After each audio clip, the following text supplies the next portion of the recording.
Perdón por la interrupción. Continuamos. Entonces,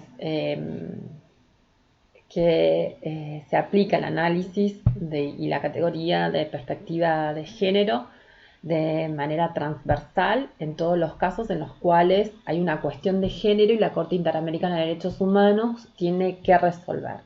Se ha dicho que si no se aplicara en la categoría de perspectiva de género, la resolución sería totalmente diferente y no se daría una solución integral al caso. Entonces se tienen en cuenta cuestiones particulares que colocan a las mujeres en una mayor situación de vulnerabilidad. En este sentido hay que tener en cuenta que en muchos casos, y en los países de Latinoamérica, no es solo la situación de ser mujer la única cuestión de vulnerabilidad, sino que en muchas situaciones esta condición está atravesada por otras circunstancias. Por ejemplo, una cuestión de color, que te discriminen no solo por ser mujer, sino por ser negra. Otra cuestión es no solo que te discriminen por ser mujer, sino también por ser pobre, que no solo te discriminen por ser mujer, sino también por ser aborigen. Entonces vemos que hay una doble o triple vulnerabilidad de las víctimas, ¿sí? Entonces eso también ha tenido en cuenta la Corte Interamericana de Derechos Humanos para resolver los casos. Las razones y fines con los que se comete violencia contra las mujeres, y en este sentido ha establecido ciertos parámetros en lo que hace a la violencia sexual. Ha dicho que constituye una forma de tortura empleada, entre otras cuestiones, con el fin de humillar, como ya lo dijimos, es utilizada como medio de castigo y represión, sirve como táctica de control y dominación sociales o para inhibir e intimidar a las mujeres para participar en la vida pública. Puede ser una práctica del gobierno dirigida a destruir la dignidad de la mujer a nivel cultural, social, familiar e individual, y puede fungir como un mensaje dirigido a determinados grupos sociales como la comunidad LGBTI. En uno de los casos que resuelve la Corte Interamericana de Justicia, establece que la utilización de un elemento como un palo para acceder sexualmente vía anal a una mujer constituye justamente uno de estos actos que venimos diciendo, un acto de plena dominación, humillación y degradación de la persona humana. Bien, concepciones dañinas y prejuicios sobre la conducta de las mujeres en determinadas circunstancias, es decir, muchas veces se ha fallado con el concepto de buena madre o mala madre, es decir, esos preconceptos que hemos tenido y que nacimos con esos conceptos de que una mujer tiene que quedarse en el hogar, hacer las tareas domésticas, criar a los hijos. Y si esa mujer, como ha dicho en uno de los fallos, decide separarse y cambiar de orientación sexual, ya sería una mala madre. Entonces la Corte ha tratado esos conceptos, también esos preconceptos de ser una buena madre o un buen padre de familia. Ha hablado de la existencia de situaciones de poder también, la forma en que el actuar del Estado afecta a los derechos de manera diferenciada. Y en este caso hay un fallo, que es el caso Artavia Murillo y otros versus Costa Rica, donde se había prohibido practicar un método de fecundación in vitro en una mujer. Entonces, acá la Corte dijo que si bien puede afectar tanto a hombres como a mujeres esta prohibición de hacer un método de fecundación, en realidad afectaba más a las mujeres por los conceptos que se tienen con respecto a la mujer y a la fecundidad. La condición de mujer se identifica con su fecundidad y maternidad, por ejemplo, ¿no? La prohibición de llevar a cabo procedimientos de fertilización in vitro genera un impacto negativo desproporcionado en ellas, a pesar que la medida no se dirige expresamente a ese grupo social y que aparentemente sea neutral. Por eso hay muchas medidas que adopta la justicia, que es, uno cree que va a afectar de manera igual a tanto hombres como mujeres, pero hay casos como este que te prohíben la posibilidad de hacer una fecundación in vitro, que va a afectar de manera especial a las mujeres, ¿sí? Por estos preconceptos que yo dije que se tenía que tener de las mujeres, que son aptas para reproducir, que están en condiciones para ser mamá y demás. Bien, otro de los temas que plantea la Corte Interamericana de Derechos Humanos es de qué manera se va a valorar la prueba, ¿sí? Entonces, la valoración de prueba tiene que también estar impregnada por este concepto de género y por la perspectiva de género, en dos sentidos.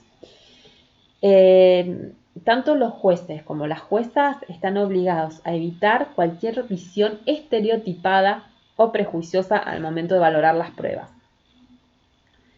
Y, en segundo lugar, ha remarcado que resulta imprescindible que los órganos jurisdiccionales identifiquen la forma en la que incide el género al momento de otorgar valor a las pruebas. Por ejemplo, cuando se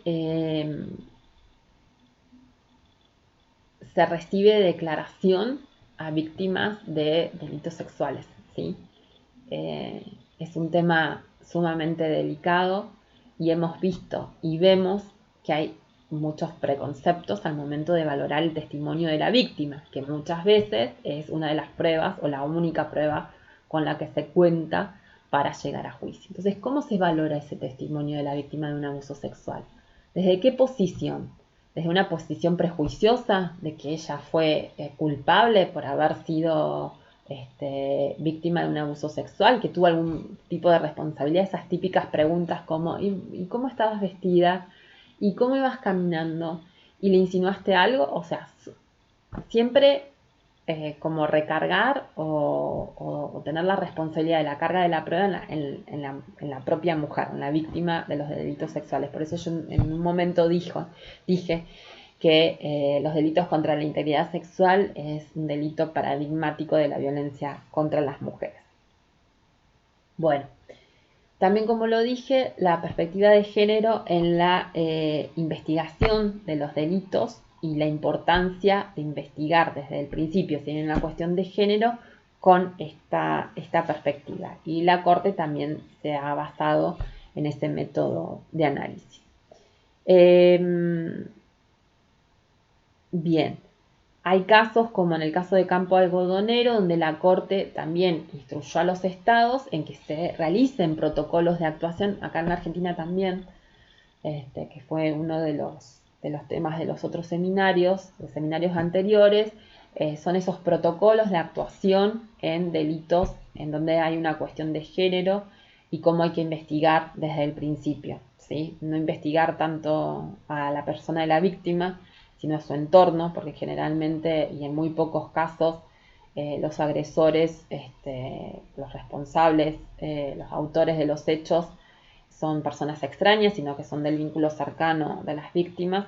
Entonces, siempre el principio general es actuar con una debida diligencia reforzada en estos casos y siempre vamos a partir de la idea de que hay una cuestión de género. Después va a haber tiempo para decir que no, pero siempre vamos a partir desde el momento de la investigación de un hecho, ya sea un femicidio, un hecho de violencia contra las mujeres o un hecho de abuso sexual, que hay una cuestión de género. Después va a haber el momento de desvirtuar esa situación o no. Bueno, después habla de los reconocimientos de distintos niveles de discriminación por factores adicionales al género y el análisis interseccional, y esto es lo que yo les refería, que no solo ser mujer, sino ser mujer y negra, ser mujer indígena, ser mujer y pobre, ¿sí? Entonces que la resolución de los casos tiene que tener en cuenta esa doble vulnerabilidad o triple vulnerabilidad de las mujeres. Bueno, y la identificación de estereotipos, prejuicios, prácticas y roles de género. y menciona algunos casos que ustedes, si les interesan, pueden buscar. Como yo les dije, en el caso Azul Rojas Marín y otro versus Perú, la utilización de un objeto para violarla por la vía anal era un claro símbolo de poder, ¿sí? De poder y de humillación, como ya les dije en su momento. Y también habla del desarrollo de las investigaciones, como yo les dije, que tiene que estar presente desde el inicio. Este trabajo incluye o hace extractos de diferentes fallos de la Corte Interamericana de Derechos Humanos, como Campo Algodonero, que es un ejemplo emblemático, Ortiguía Murillo, que es otro de los casos paradigmáticos que también lo vemos o se ven en la facultad. Menciona algunos detalles de cada uno de estos casos y otros más que, bueno, si les interesa después está cómo buscarlos o cómo aparece en la jurisprudencia de la Corte Interamericana de Justicia, de la Corte Interamericana de Derechos Humanos, perdón. Y bueno, la obligación de los estados partes de acatar estas resoluciones, estos fallos, como deber positivo de todos los estados de acogerse al concepto y a la resolución de los casos mediante la aplicación de la perspectiva de género. Esto sería por mi parte. Los que hagan este seminario, que por lo que pude ver hasta el momento habría una sola persona, nos podemos contactar ya sea por la PEPCO o mediante el correo que aparece también en el programa, que es mbouabdo@jurrionegro.gov.ar, y ahí me hacen las consultas y preguntas que quieran hacer. Yo les sugeriría, para el que haga la monografía, o me interesaría que establecieran algún fallo de la Corte Suprema de Justicia de acá, de Argentina, porque como yo ya les dije, era un trabajo de México, y como la Corte Suprema de Justicia de la Nación ha aplicado la perspectiva de género en fallos recientes. En eso me gustaría que se basara el trabajo de quienes van a presentar o quienes se anotaron en este tema en el seminario. Así que, bueno, estamos en contacto. Muchas gracias.